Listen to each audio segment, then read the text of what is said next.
Did you know? This guy just wants to recruit some talent. Going solo for revenge is a tough gig.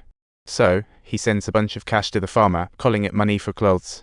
The farmer's eyes widened at the cash, enough for hundreds of clothes. Soon they met again. Right off the bat, the man says he wants to hire the guy. The next gigs are a bit risky, but the pay is pretty sweet.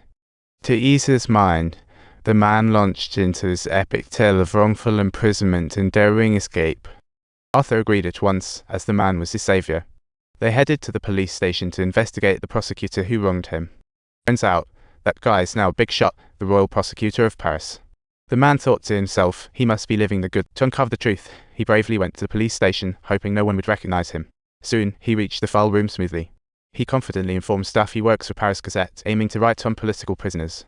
He stumbled upon a prisoner named Edmond, who was jailed without trial. When he asked to see the file, he got a quick no. Staff said that it was confidential, but the moment he mentioned Villefort, they turned pale and offered a hasty apology. He quickly handed over the file, and once they left, he tore it open for a closer look.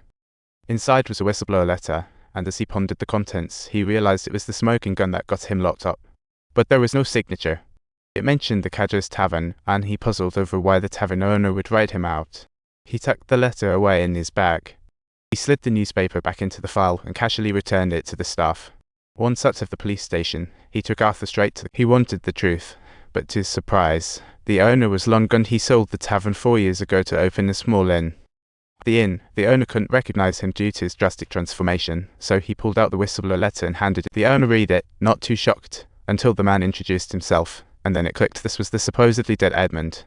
He begged for mercy, pleading with the man not to kill him, claiming he was just following orders. The man asked who was behind it, and the owner said, "If I tell you, will you kill me?"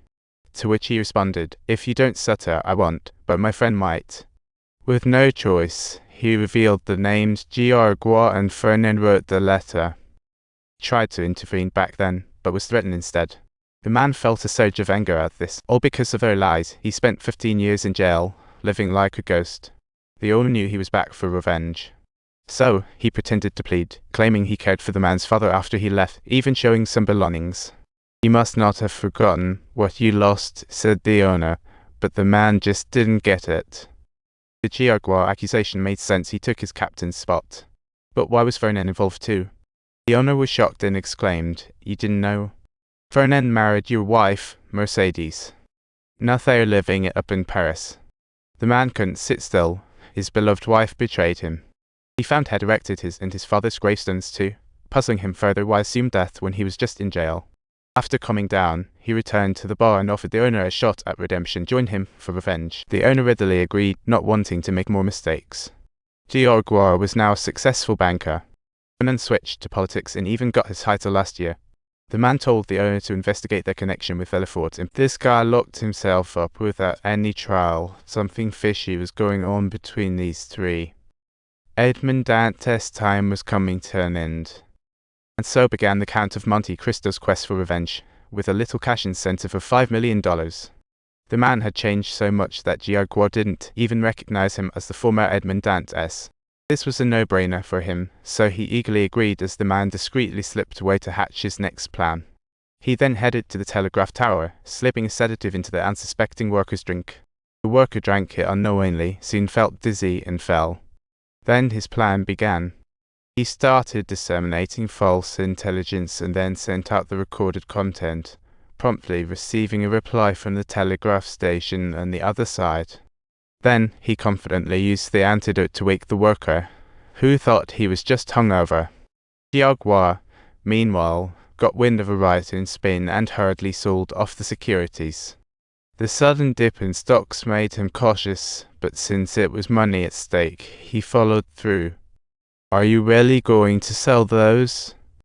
Client bought $60,000 worth of stocks yesterday, and he sold everything he had. The man smirked. His first step was to ensure he'd lose money, something a banker simply can't handle. Subtitles. Next up was to bring about his complete downfall and disgrace, beginning with instructing the bar owner to entice and seduce the other party's wife. Get useful info and evidence, then hand it over to the press. Giagua could pull this off because he had inside connections. Before long, the police caught wind of it, and he was arrested in a flash.